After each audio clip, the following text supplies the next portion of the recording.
For 2024, Bajaj has given their Chetak electric scooter an update with a bigger battery, more range and tech. We tell you what it is like. Where every other electric scooter in the mainstream has aspired to carve a niche for itself in the market as a futuristic next-generation mobility solution, Bajaj has attempted to authentically replicate an experience in electric with their Chetak. The all-metal body, the rounded design, and the minimal technological intervention. All of which meant that up until now the Chetak was left to an ever-diminishing demographic of people familiar with the original Chetak.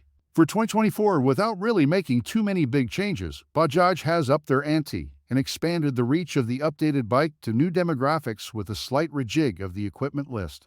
But before we jump into what's new, let us talk about the design and build of the new Chetak for a second.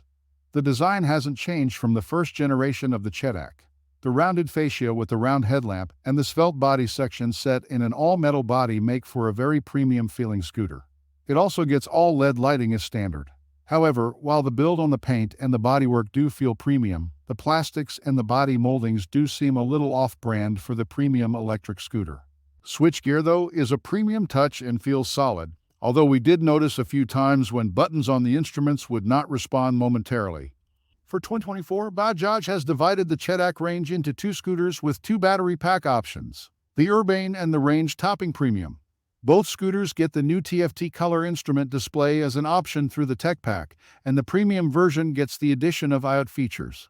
The instrument display itself is a huge step up from the standard white on black monochrome LCD that was previously on the Chetak. It incorporates Bluetooth connectivity to answer calls as well as some limited media toggle functions.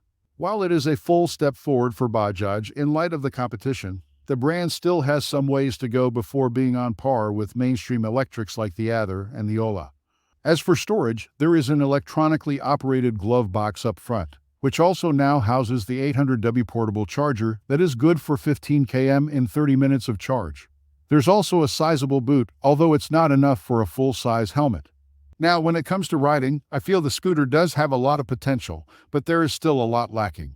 For one, even with the new 3.2 kWh battery, as opposed to the 2.9 kWh battery from the Gen 1 and 70% of charge, we rode a total of 15 km through flowing traffic and managed to exhaust 50 out of 70 km indicated range.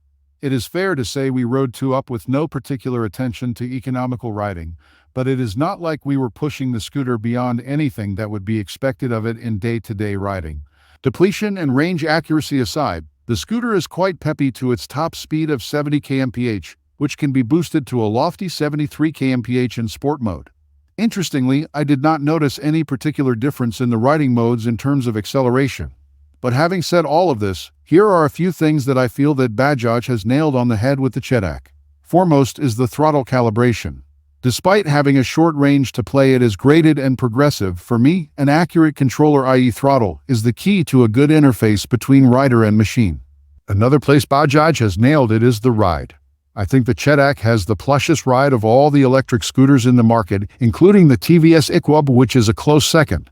The handling is also above par, and despite the heavy metal body, the Chetak does change direction well, and the brakes have great stopping force too.